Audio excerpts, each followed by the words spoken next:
Feuilleton maintenant, et je vous rappelle que depuis le début de la semaine, nous suivons les préparatifs du Prix d'Amérique qui se court dimanche. Les chevaux, on l'a vu, sont bichonnés, entraînés dans les semaines qui précèdent l'épreuve. Certains gagnent des courses, d'autres ont de mauvaises surprises.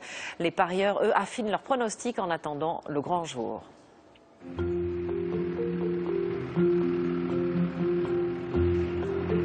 En bon parieur, Denis est déjà en bord de piste en train de glaner quelques tuyaux pour la prochaine course. Ça donne quoi aujourd'hui, Francky? Merci. Qu'est-ce qu'il a dit? Ça fait un petit signe de la tête. Donc ça doit pas être mal. Ça en dit long, les échauffements, là? Ouais, beaucoup. Même s'ils vont pas très vite, on voit quand même la souplesse du cheval, comment il est dans son action, quels sont les artifices qui ont été mis sur le cheval, les œillères qui se baissent par exemple. C'est un accélérateur. Le cheval est plus motivé et va automatiquement plus vite. Et il y a des chevaux qui gagnent des courses grâce à ces artifices, notamment les œillères et les oreilles qu'on débouche à l'entrée de la ligne droite. Grâce à cette astuce, le cheval tout à coup est stimulé par les bruits juste avant l'arrivée. Il y a des parieurs qui jouent tous les jours, comme Denis. Donc jumelé de 12, 20 et 20, et le 12, 50 gagnants. Mais il y a aussi les petits parieurs qui jouent une fois par an. Ah, le favori va gagner là, le 6. 6-5 placé. Et les matelassiers, comme on dit à Vincennes, qui misent de très grosses sommes. Il y a aussi ceux que l'on appelle les aspirateurs. Ils récoltent tous les tickets jetés dans l'espoir d'en trouver des gagnants. Comme après chaque course, il y a des enquêtes, des chevaux peuvent remonter dans le classement. Allez de la cour, je vais être deuxième, troisième. Allez de la cour quand même. Allez de la cour quand même. Allez de la cour. Je suis deuxième, troisième. Bon, j'ai le couplet quand même. Hein. J'ai le 8. Et le numéro 8, c'est Thierry Duval d'Estaing. Il y a 1 an et demi, il a fêté ses 1000 victoires en tant que driver. En voilà une de plus. Ah oui. Bravo Thierry. Ouais, la dernière fois que Denis le connaît. Thierry a débuté son métier de driver en 1989. Quel chemin parcouru depuis.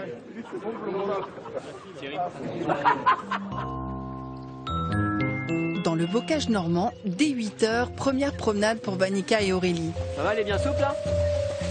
Elle est bien souple? Sous l'œil attentif de Franck, bien sûr.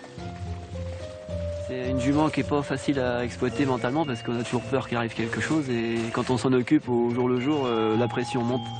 Là c'est ma femme aujourd'hui et puis le jour des courses ça va être moi parce que forcément c'est une autre pression. Mais l'entraînement c'est quasiment pire qu'aux courses, que c'est toujours journalier, il faut tout le temps s'occuper de Vanica du matin au soir, c'est un troisième bébé. Et elle est vivace, hein, je pense que ça va faire une guerrière pour la course du 27 janvier. Vanica doit être fin prête pour dimanche. Aurélie sifflote pour la décontracter. Allez, ça c'est bon. Il faut faire attention, vous voyez, on a enlevé le suki, toc, elle s'en va aussitôt, elle pense qu'elle se sauver. Donc, à mon avis, là, on va la laver et puis elle va sécher, elle va se calmer un petit peu. Et c'est bien que c'est fini.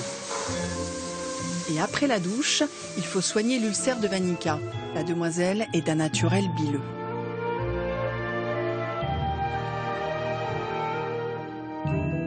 Alors ça c'est Vanica Duruel, la Anguin, la première victoire de sa carrière. Aujourd'hui, fier de ses victoires, Franck se souvient qu'il est parti de presque rien. 3-4 chevaux, un vieux camion qui roulait bien mais qui n'était pas du tout dans les normes, on va dire, qu'on aurait maintenant. Et puis à force de courir, d'aller à l'entraînement tous les matins, on a réussi à devenir, comme on est aujourd'hui, un peu plus fort que les autres, quoi, si on peut. Depuis 1 an, Vanica a enchaîné 11 victoires en ayant couru seulement 17 courses. Je pensais pas faire tout ça dans l'année 2012. Elle a gagné quand même pas loin de 750 000 € en une année. C'est énorme, c'est énorme. Des chevaux comme ça, on en rêve toute une vie et en plus sur un court terme. Elle a été 1 an à prendre ce que des fois des chevaux prennent en 7-8 ans et peut-être même jamais. Il ne faut prendre aucun risque. Vanica ne courra plus jusqu'au Prix d'Amérique.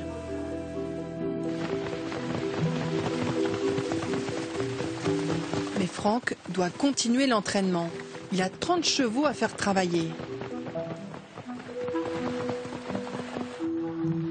Demain, il Il court à Vincennes avec le deuxième crack de son écurie. C'est loin l'Amérique, un feuilleton signé Constance Prieur, Laurent Calvi et Isabelle Tartakovsky. La suite, bien sûr, demain.